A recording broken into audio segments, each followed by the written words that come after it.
Fala aí, galera, meu nome é Felipe Macedo e hoje estamos aqui novamente falando de mais mitos romanos. Vamos estar falando aqui sobre o papado e sua infalibilidade. I'm born again, I got peace of mind. The peace of mind that he gives. And I ain't got to write deeper lines, cause he's as deep as it gets. He's a high priest who sits. He sits all in his throne. He's the only one who's equipped for I Bem, galera, antes de começar, eu gostaria de dizer que todo o material usado nos meus vídeos, na verdade, são baseados em palestras, sermões, vídeos, livros de diferentes teólogos, né? Alguns conhecidos, outros nem tanto assim. Teólogos que ainda vivem, mas também os meus favoritos que já morreram. E isso quer dizer que eu não quero que você pense que isso tudo veio da minha imaginação ou que eu sou um grande teólogo, porque isso está muito longe da verdade, galera. Eu apenas estou baseando os meus materiais e todos os assuntos do canal em teólogos sérios e piedosos. Então não olhe para mim, né, mas olhe para eles. Não leia apenas o que eu escrevo, mas leia principalmente o que eles escrevem. Eu quero deixar claro também que um vídeo de 20, 30 minutos nunca será o suficiente para se considerar um estudo profundo sobre qualquer assunto. Então, se você tem interesse de aprender mais sobre qualquer assunto discutido aqui no canal, primeiro, procure pessoas mais estudiosas, mais experientes, mais piedosas do que eu. Né? Procure autoridades da igreja, como reverendos, presbíteros, diáconos e etc. E procure ler bastante, leia muitos livros bons. Existem vários materiais aí fantásticos de ótimos teólogos. A única coisa que eu faço aqui no canal é simplesmente pegar esses materiais que eu estudo aqui na Holanda, né, sendo em inglês ou em holandês, e eu traduzo eles para o português. E eu faço um resumo e eu posto aqui no canal. É praticamente isso. Eu diria que 95% das coisas que eu falo aqui, que eu posto, são desses teólogos, entendeu? E eu diria que só 5%, 10% ou nem isso seria o que eu realmente acho que esses teólogos também iriam concordar. E assim, eu amo o Brasil, é aí que eu nasci, é aí que eu vivi até os meus 13 anos de idade, e agora eu apenas procuro edificar os meus irmãos que estão aí no Brasil. E tem pessoas que sabem ler inglês e que conhecem todos os materiais que eu posto aqui, para eles não é surpresa nenhuma. Então é isso que eu queria deixar claro antes de começar essa série oficialmente, né? E com isso feito, agora vamos para o tema. Então, galera, muitos católicos vão dizer que a gente precisa de uma autoridade que seja capaz de interpretar as escrituras para que isso facilite uma suposta união da igreja. E precisamos de alguém que não só interprete a Bíblia, mas que também tenha uma interpretação infalível. E como vocês sabem, nós estamos falando da doutrina do papado e da doutrina da infalibilidade papal. Bem, o primeiro problema óbvio com esse tipo de doutrina é lógico.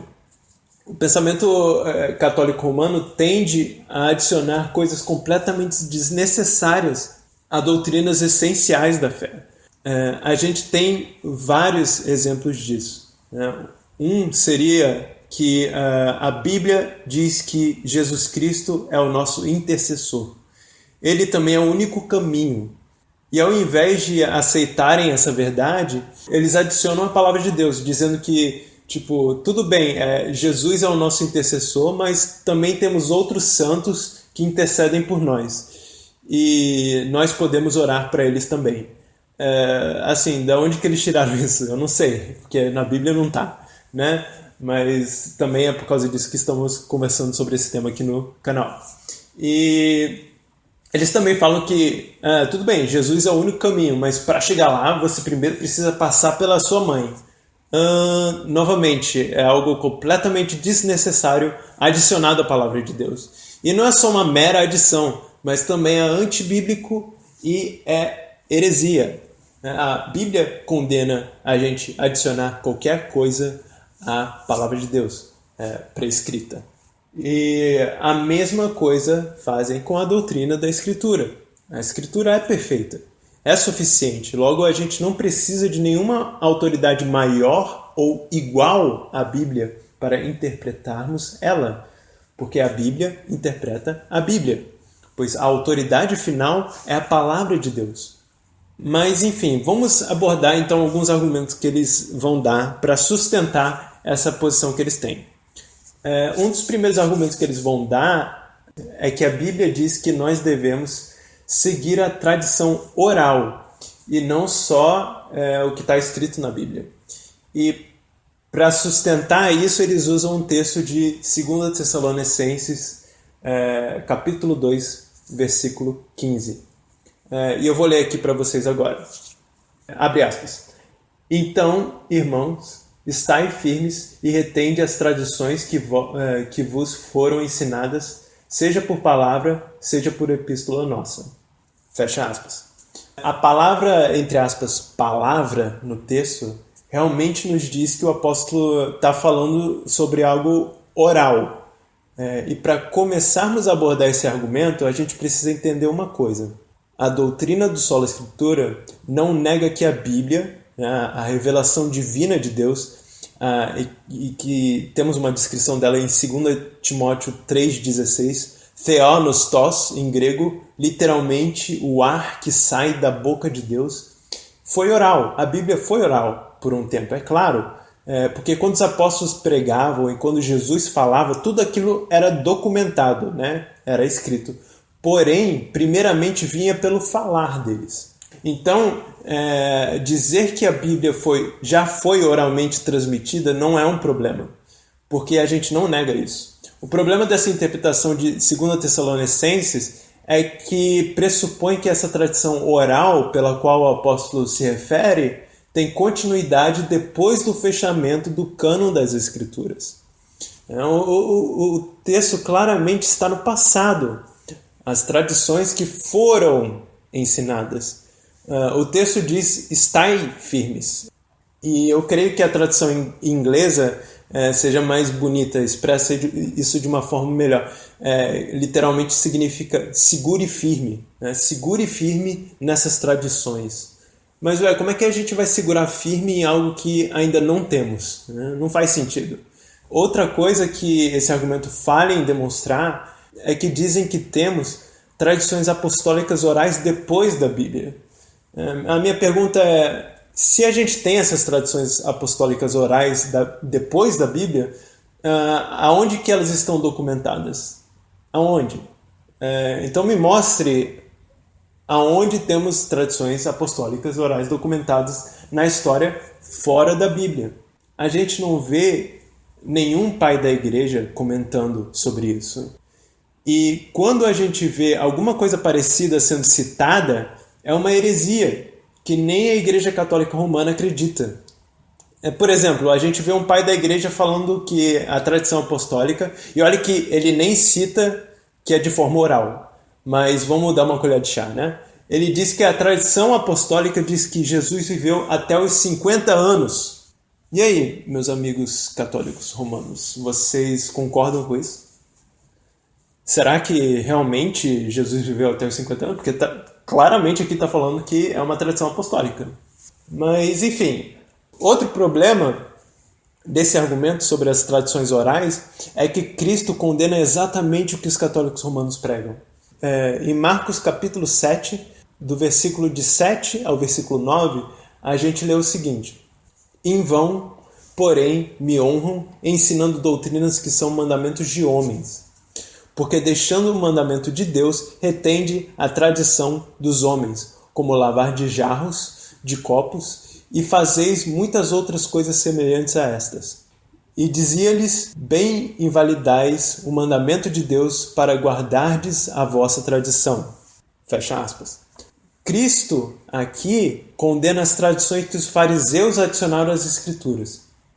E não só isso, mas tradições orais, porque muitos fariseus clamavam que eles tinham ouvido isso dos seus antepassados, inclusive do próprio Moisés, e sem base nenhuma na Bíblia aceitaram do mesmo jeito. E eu gostaria de esclarecer aqui novamente que Jesus não é contra a tradição, a palavrinha tradição em si, mas sim as tradições que não estão na Bíblia, as tradições humanas que são tomadas como dogmas, sem base nenhuma na Bíblia. Bem, outro problema com o papado é que os católicos romanos pressupõem que deve haver uma interpretação da tradição apostólica e da própria Bíblia para que não tenhamos divisões. E essa interpretação deve ser infalível.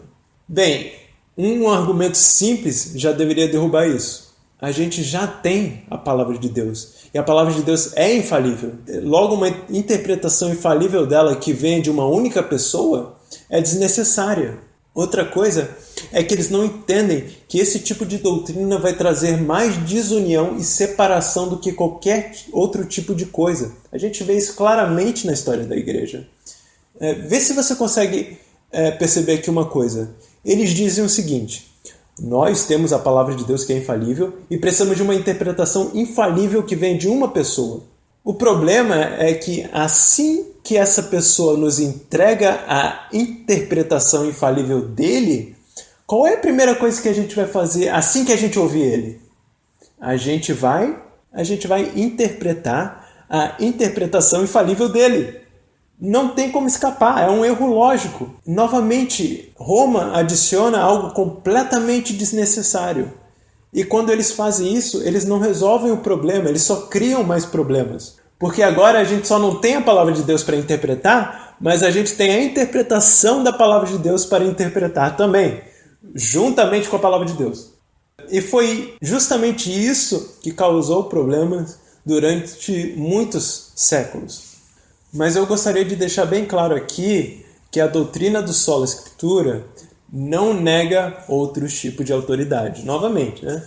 Porém, o sola escritura afirma que a escritura é a autoridade objetiva e a autoridade final. Logo, a gente não diz que você precisa ficar sozinho em um canto isolado com a sua Bíblia. Não, a gente também acredita em pastores, autoridades da igreja, que vão auxiliar a gente, que vão cuidar de nós e nos guiar. Só que a gente não vai segui-los cegamente, como Roma segue o Papa cegamente. As autoridades da igreja têm que ser julgadas pela palavra de Deus.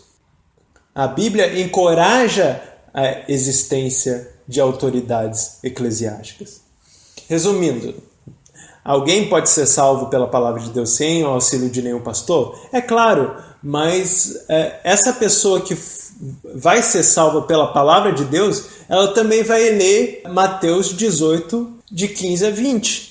E ele vai perceber, poxa, aqui a Bíblia diz que quando tem 2 ou 3, Jesus Cristo está ali no meio também. A Bíblia diz que existe disciplina eclesiástica, mas se existe disciplina eclesiástica, aonde que está a eclesia? Essa é uma pergunta muito interessante, porque isso leva a pessoa a acreditar que existem mais pessoas que também são pecadoras como ela no mundo, e ele precisa estar junto delas, para que Cristo esteja com elas também. E eu só queria lembrar vocês que o meu canal, o meu podcast, ele é voltado para a confessionalidade. E muitas pessoas vão argumentar que os reformados usam o mesmo argumento de Roma, apontando para tradições, credos, confissões, mas essas pessoas estão erradas, elas não entendem nada do cerne da questão, elas não entendem nada dos pressupostos dos argumentos de Roma e dos argumentos dos reformados. Existe uma grande diferença aí. A Roma diz que a igreja determina, ela é a autoridade máxima, e que a tradição apostólica, juntamente com a palavra de Deus, tem o mesmo valor teológico e divino. Isso não é o que nós acreditamos. Por favor, me cite algum teólogo que disse que a igreja e que a tradição apostólica têm a mesma significância. Não existe nenhum. A gente acredita que a palavra de Deus é o que define o que é inspirado. Ela que determina as coisas. Ela é a nossa autoridade máxima e última. Os credos, as tradições e as confissões são importantes? Claro que são, mas elas não são a autoridade máxima juntamente com a Bíblia, como Roma fala. Mas essas coisas devem ser examinadas e aprovadas pelas próprias Escrituras. Por exemplo, a Bíblia não prescreve se a gente tem que ficar em pé ou sentado durante o culto. A gente deduz da Bíblia que as circunstâncias do culto são melhores quando elas deixam a gente focado na palavra de Deus, no sermão, na adoração a Deus. Então, logo, quando estamos sentados, podemos prestar mais atenção no culto. É uma coisa que é logicamente deduzida, mas ela não é logicamente deduzida do nada. E ela não é logicamente deduzida do homem, mas sim logicamente deduzida das Escrituras.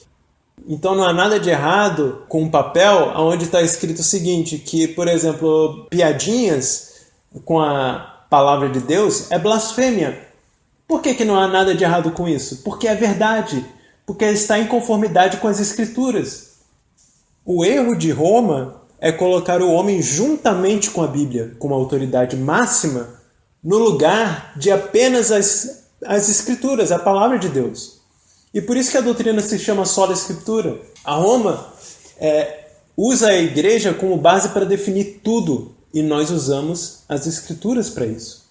Essa é a diferença. Não é a mesma coisa. Explicando aqui de forma mais simples, os católicos romanos usam os homens para julgar as coisas, inclusive a própria palavra de Deus. Mas a gente usa a palavra de Deus para julgar tudo, inclusive a nós mesmos.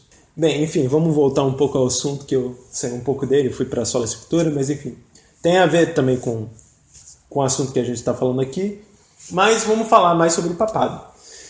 E uma consideração que deve ser feita aqui é que a doutrina da infalibilidade papal foi considerada um dogma oficial somente em 1870 pelo Vaticano. 1870. São 18 séculos. E isso é um dogma. A gente deve pensar muito bem sobre isso, porque há alguma coisa de errado só aí nessa declaração. Porque são 18 séculos da igreja que demorou para constatar que essa é uma doutrina super importante, de alto valor. Tem alguns católicos romanos que falam que essa doutrina tem igualdade com a Trindade, por exemplo, com a doutrina da Trindade, o mesmo valor teológico. Agora, não dá para entender, não faz sentido, porque a Trindade já estava sendo discutida no segundo século da Igreja, sendo que a doutrina do papado em si só foi discutida séculos depois. Então não faz nenhum sentido você comparar as duas. Porque se a doutrina do papado fosse tão importante assim, a gente teria visto ela sendo discutida muito mais cedo e também feita como dogma da igreja muito mais cedo. Então significa que por 18 séculos a igreja praticamente viveu nas sombras, né? Porque muitas pessoas não concordavam com esse dogma. Tipo, demorou tanto assim para fazer uma doutrina tão importante ficar oficial? Não faz sentido. Mas enfim, isso foi feito na conclusão do 4º capítulo da Constituição Dogmática pelo Conselho Vaticano I, e que declarou, juntamente com os bispos Aloísio Rício e Edward Fitzgerald, dizendo o seguinte, abre aspas, ensinamos e definimos que é um dogma divinamente revelado que o pontífice romano, ou seja, o Papa, quando ele fala ex cathedra, ou seja, quando em quitação do cargo de pastor e médico de todos os cristãos, em virtude de sua suprema autoridade apostólica, ele define uma doutrina sobre a fé ou moral a ser mantida pela Igreja Universal, pelo auxílio divino que lhe foi prometido em apóstolo Pedro, está possuída da infalibilidade com que o Divino Redentor queria que sua igreja fosse dotada na definição da doutrina da fé ou da moral, e que, portanto, tais definições do Pontífice Romano são de si mesmas e não do consentimento da igreja irreformável. É interessante que eles usam esse termo irreformável. Adivinha por quê? Porque a gente já está no ano 1870, né? Foi uns séculos depois da Reforma Protestante. Interessante o uso desse termo. Aí ele termina assim: então alguém, que Deus me livre, tem a temeridade de rejeitar essa definição nossa, que seja feito anátema. E por que é interessante a gente usar aqui essa citação? Porque há muitos problemas com tudo isso, né? A gente deve lembrar que os católicos não dizem que a partir daquele momento foi oficialmente declarado que o Papa é infalível, mas que o Papa sempre foi infalível. Todos os papas, durante todos os séculos, foram infalíveis. É isso que está sendo determinado, ou melhor, sendo feito oficialmente nesse documento. E, bem, se todos os papas fossem infalíveis, significa que todos os papas, quando exerceram ex cathedra, foram infalíveis.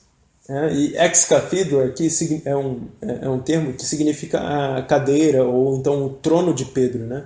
Que é uma doutrina que, na verdade, é difícil da gente definir, porque a definição dela foi mudada durante os séculos. Por exemplo, temos bispos da Igreja Romana que acreditavam que todos os bispos de todos os países tinham a cadeira de Pedro, ou então o trono de Pedro. Hoje em dia, a Igreja Católica Romana diz que só o Papa, e ele tem que ser de Roma, que tem essa tal cadeira de Pedro. E é até engraçado isso porque o significado da doutrina do papado é justificado por causa da sucessão apostólica de Pedro. Logo, por definição, o Papa senta na cadeira de Pedro toda hora, na realidade, né? Deveria ser assim, se a gente pensasse logicamente. Mas o que o Vaticano vai dizer é que o Papa só é infalível quando ele é infalível. E, o que já é engraçado por si mesmo. E adivinha quem define quando ele é infalível e quando ele não é infalível? É o Vaticano.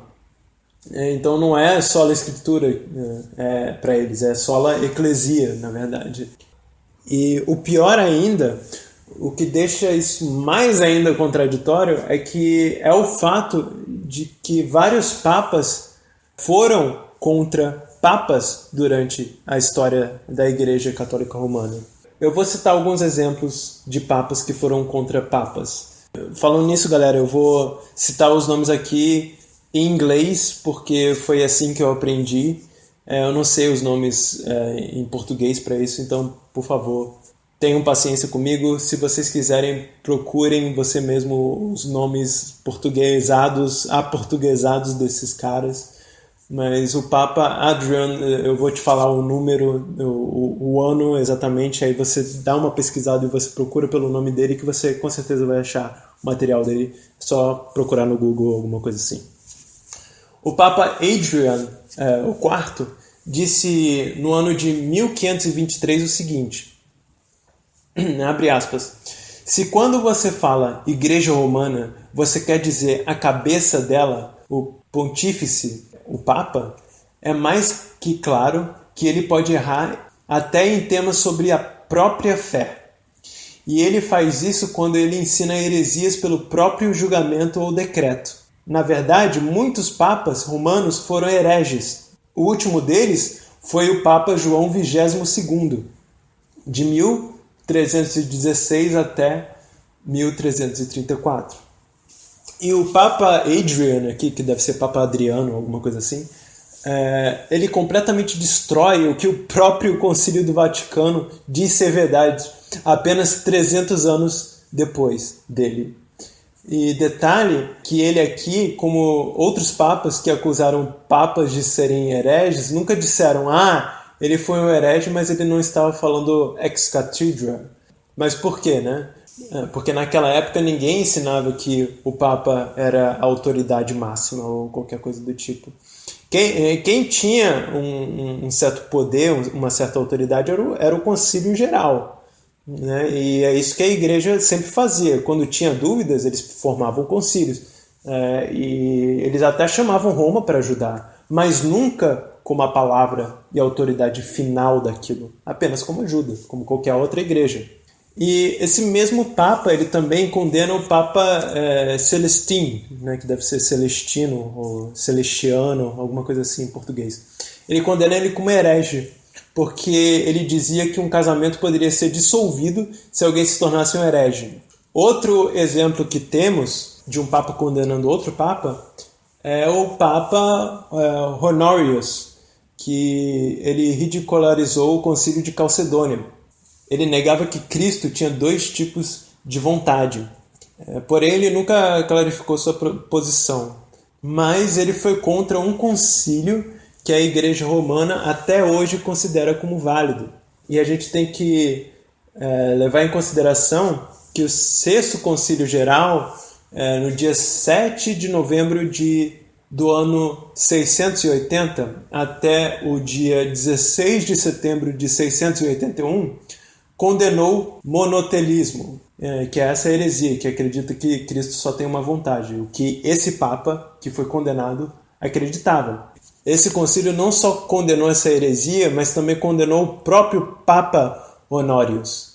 E logo depois, em 682, o mais novo Papa, o Léo, o II, ele escreveu sobre o Papa Honorius o seguinte: Honorius tentou, com os ensinamentos profanos, distorcer a fé imaculada.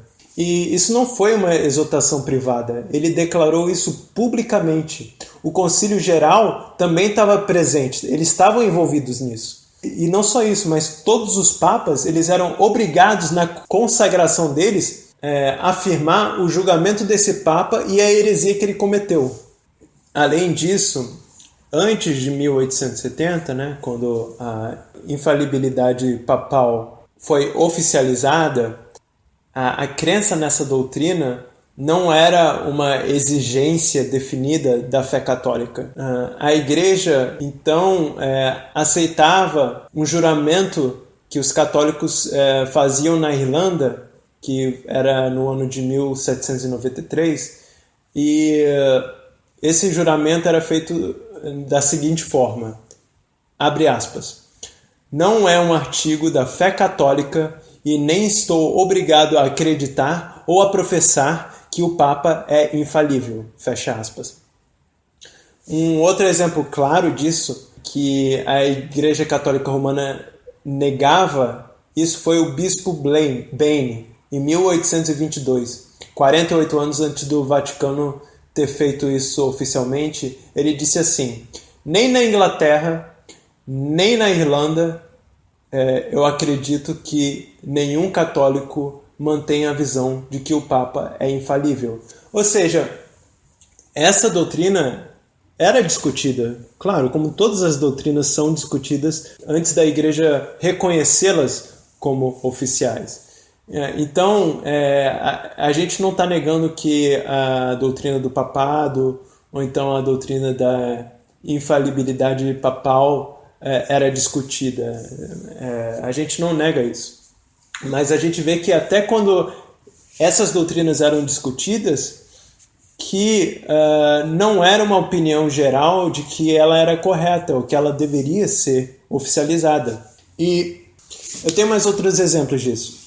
Nas obras teológicas publicadas pelo professor De La Hogue, ele afirmou que a doutrina do Papa, mesmo quando ele fala ex cathedra, que possui um dom de inerrância ou que é superior aos concílios gerais, ela pode ser negada sem perda de fé ou risco de heresia ou separação. Outro estudo que foi feito em 1829 sobre a Igreja, o Dr. De La Hogue, né, o professor De La Hogue, ele declarou o seguinte: os teólogos ultramontanos atribuem a infalibilidade ao bispo de Roma, considerando neste aspecto quando ele fala como diz o ditado, ex cathedra, o que é negado por outros, em particular pelos galegos. Outro exemplo é que a edição de 1830 da Fé de Católicos de Barrington e Kirk declarava o seguinte, abre aspas, as definições ou decretos papais, sob qualquer forma, pronunciados exclusivamente a partir de um conselho geral ou da aceitação da igreja não obrigam a ninguém, sobre pena de heresia, a um assentimento interior. Aí chegamos em 1860, no Catecismo de Kenan, que era muito usado nas escolas católicas da Inglaterra, da Escócia. Ele atribuía aos protestantes a ideia de que os católicos eram obrigados a acreditar na infalibilidade papal. A gente vê assim, pergunta, os católicos não devem acreditar que o Papa seja infalível? Resposta, essa é uma invenção protestante, não é um artigo da fé católica. E um fato interessante disso é que a gente vê um teólogo anglicano, o Sparrow Simpson, ele cita uma parte da revisão desse catecismo em 1895, ou seja, depois que foi feita, depois que a doutrina foi feita oficial, né? A pergunta é o seguinte: mas alguns católicos, perante o Concílio do Vaticano, negaram a infalibilidade do Papa, que também foi anteriormente impugnada neste mesmo catecismo? A resposta é sim, mas fizeram sobre uma reserva habitual, na medida em que eles poderiam então agarrar a mente da igreja e se sujeitar às suas definições futuras. Tipo, é uma coisa muito doida isso, porque aqui eles admitem que existiram pessoas que eram contra isso no passado, mas que mesmo assim, de algum jeito especial, eles aceitavam que a igreja poderia mudar suas definições futuramente. Isso vai completamente contra a ideia de que Roma sempre foi unida, e isso deixa claro que Roma se contradiz muitas vezes. O que deixa essa questão mais interessante é que mesmo até depois da doutrina ter sido feita como dogma, muitos católicos romanos não tinham essa posição. Algumas igrejas católicas romanas causaram muitas divisões por causa dessa doutrina. Procure no Google, por exemplo, por velha igreja católica, ou então antiga igreja católica, ou então igreja vetero. No final das contas, essa doutrina trouxe muito mais separação do que união, como a gente claramente pode ver. Inclusive, até hoje, a gente tem católicos romanos que negam que o Papa é infalível, como, por exemplo, Hans Kung, que escreveu um livro sobre isso, que se chama Infallible, com ponto de interrogação. Outro exemplo aqui seria o Gary Wills, que também escreveu um livro sobre essa doutrina, que ela é errada, que se chama Papal Sin, o pecado papal. E assim, claro que os católicos romanos vão falar, mas você está citando teólogos liberais. Bem, vocês já olharam para o seu Papa hoje? Ele é conservador? Acho que não. Então eu creio que o Papa reflete justamente os adoradores dele. Bem, outro desastre que aconteceu na história da Igreja, que completamente anula essa história de que o Papa é infalível, foi a Grande Separação. Ela recebeu um título assim, a Grande Separação. E eu vou citar aqui uma postagem que eu fiz no meu Facebook para esclarecer essa grande separação. Vamos lá. Abre aspas. A Igreja Católica Romana é tão desunificada que já tivemos uma época onde existiam 2 papas. Sim, 2. Sabe por quê? Porque eles discordavam. Ocorreu no século XIV. Este evento foi chamado de a Grande Separação Ocidental. O interessante e o mais irônico dessa história é que antes desse grande acontecimento, Roma teve um papa na França, que nunca colocou seus pés em Roma. Clemente V preferiu ficar em casa.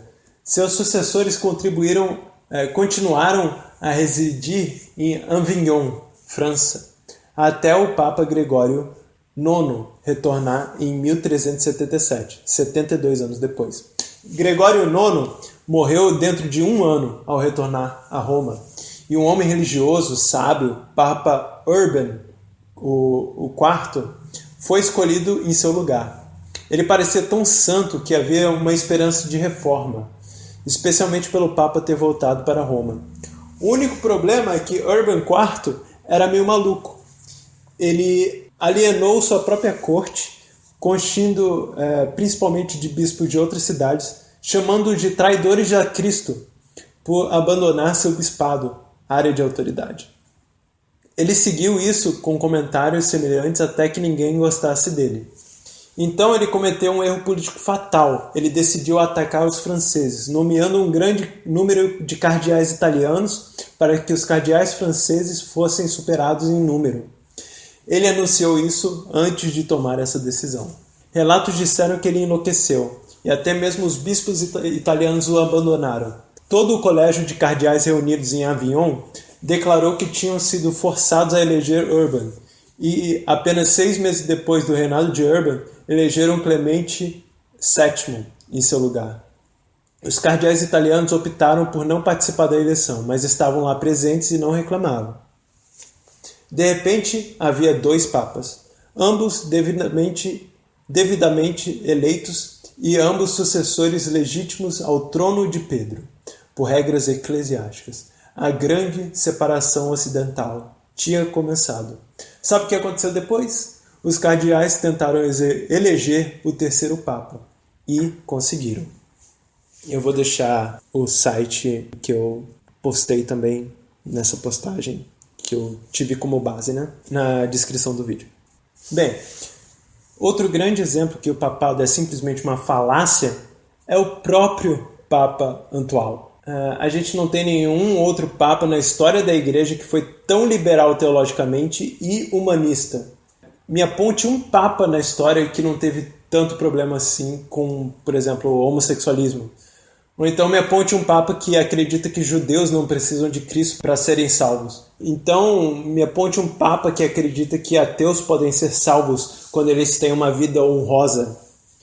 E o mais irônico de tudo isso é que sempre quando há um evento importante na história da Igreja Católica Romana, a gente sempre ouve eles mandando uma assim, de tipo, mais de 2000 anos da história dessa igreja e tal, e nunca mudamos, sempre foi assim, mas tipo assim, nunca foi assim. No início da igreja, ninguém acreditava que o Papa era infalível. Aliás, ninguém acreditava que deveria existir um Papa somente. Isso ocorreu com um desenvolvimento durante os anos, décadas e centenas de anos. No início, todas as igrejas tinham os seus próprios bispos. Com o tempo, isso foi mudando. Agora, todas as pequenas cidades devem ter seus papas. Agora, só algumas cidades devem ter seus papas.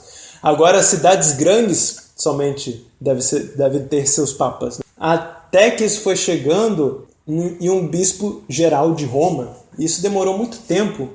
E mesmo assim, quando aconteceu, ele ainda não tinha autoridade final e nem era reconhecido como infalível. Isso demorou centenas de anos. Mas por quê? Por causa de tradições humanas, que não tinham nada a ver com a Bíblia. Foi aquilo que Jesus e os apóstolos sempre condenaram. O nome Papa, na verdade, só apareceu depois de um tempo. E mesmo assim, ele tinha um significado completamente diferente do atual. Tinha mais a ver com um apelido carinhoso com as autoridades eclesiásticas. Um tipo de papai espiritual. Nada mais que isso. Então, a próxima vez que você vê uma lista de sucessão papal, quando eles começam, primeiro veio o Papa Pedro, e depois veio o Papa Linus, e depois veio o Papa Anacletus, e depois Clemente, isso não é verdade, isso é mentira. Nenhum bispo da igreja antiga reconheceu essas listas de sucessão apostólica. As igrejas tinham bispos. Não era um bispo, era um grupo de autoridades. E ainda mais, e não era só em Roma que existia um bispo, eram em mais igrejas. E então esses argumentos dos católicos romanos caem por terra novamente. É só a gente estudar um pouquinho da história da igreja, é só a gente entender o contexto que eles viviam. E isso eu vou estar falando mais ainda em uma outra série que eu estou pensando em fazer sobre a própria história da igreja. Eu vou chamar um amigo meu que tem muito conhecimento sobre o assunto também para me ajudar com esses vídeos, e eu creio que vai ser muito edificante tanto para vocês como para mim. E é muito importante a gente aprender sobre a história da igreja. Muitas pessoas acham que Desde o início a gente só teve um bando de católico romano. É a historinha da carochinha que a Igreja Católica Romana conta pra gente. Mas isso não é verdade. Então eu pretendo fazer essa série de vídeos e pretendo continuar essa também, desmistificando os mitos romanos. Mas por hoje é só. O vídeo ficou bem mais longo do que eu imaginava que ia ficar, mas eu acredito que Deus pode abençoar você com esse vídeo, se Ele quiser. Então é isso, meus irmãos. Eu agradeço a vocês mais uma vez por terem ouvido até agora. Se você ouviu até agora, dá um like aí, dá um joinha no vídeo, demonstrando que você ouviu até agora. Dá um comentário aí, dizendo que o Papa é um anticristo. Se você ouviu até agora, eu quero ver quantas pessoas ouviram até agora. Beleza, galera? Então a gente fica por aqui e até a próxima. I'm born again, I got peace of mind. The peace of mind that he gives. And I ain't got to write deeper lines, cause he's as deep as it gets. He's a high priest who sits. He sits all in his throne. He's the only one who's equipped for our sins. He did atone. Don't you